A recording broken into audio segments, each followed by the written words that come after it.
আমিও যখন তোমাদের মতো এরকম ছোট্ট ছিলাম তখন থেকে ম্যাজিকটা আমার ভাল লাগতো, একজনের কাছে দেখেছিলাম, ভাল লেগেছিল। তা আমিও ঠিক করলাম ম্যাজিক শিখব। আমার একজন টিচার পাওয়া গেল, সেই টিচারকে গিয়ে বললাম যে স্যার ম্যাজিক শিখবো, কী করবো? বললো ম্যাজিক শিখতে গেলে ফার্স্ট হচ্ছে কার্ডস, তাস দিয়ে প্র্যাকটিস আরম্ভ করো। বললাম বেশ স্যার। তা তখন তো আমি তোমাদের মতোই ছোট, হাতগুলো খুব ছোট্ট ছোট্ট, এই ছোট ছোট হাতে এই এত বড় তাসগুলো আমি কিছুতেই ধরতে পারতাম না। তা যতবারই প্র্যাকটিস করতে যাই হাত থেকে পড়ে যায়। তো স্যারকে গিয়ে বললাম স্যার এ তো হচ্ছে না, পড়ে যাচ্ছে। বলে এক কাজ করো, তুমি সব তাস ইউজ করো না, তুমি ওখান থেকে মাত্র 6টা কার্ড ইউজ করবে। তা আমিও তখন কাউন্টিং খুব ভালো পারতাম না। তা আমাদের বন্ধুদের মধ্যে আমি যখন কাউন্ট করবো আমাকে একটু কারেক্ট করবে, হ্যাঁ তোমরাও আমার সঙ্গে কাউন্ট করবে, ঠিক আছে? ঠিক আছে, হ্যাঁ আমার সঙ্গে কাউন্ট করবে।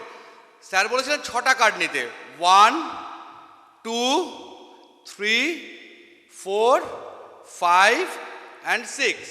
বাকি কার্ডগুলো আমার দরকার নেই। তাহলে আমার কাছে টোটাল কটা কার্ড আছে? 1 2 3 4 5 and 6।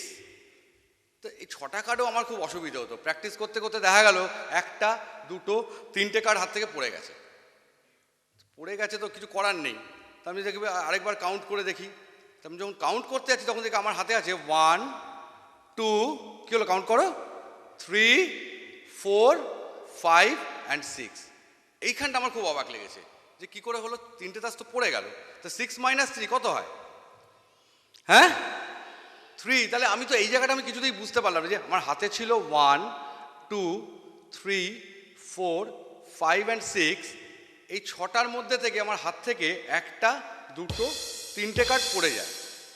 তা সত্ত্বেও আমার হাতে আছে 1 2 3 4 5 and 6। এটা খুব কনফিউজিং। তা আমি স্যারের কাছে দৌড়ে গেছি যে স্যার কী করে হয় এটা? বললো কিচ্ছু করতে হবে না, তুমি অডিয়েন্সের সামনে যাবে, গিয়ে সবাইকে বলবে যে দেখুন আমার হাতে আছে 1 2 3 4 5 and 6। এই 6টা তাসের মধ্যে থেকে ইচ্ছে করে 3টে তাস ফেলে দেবে, 1 2 3। তারপর দেখাবে যে তোমার হাতে আছে 1 2 3 4 5 and 6। এই এই ম্যাজিকটা আমি ফার্স্ট শিখি। কে আমার কোনো একটা বন্ধু বোধহয় বললো আরেকবার, কে বললো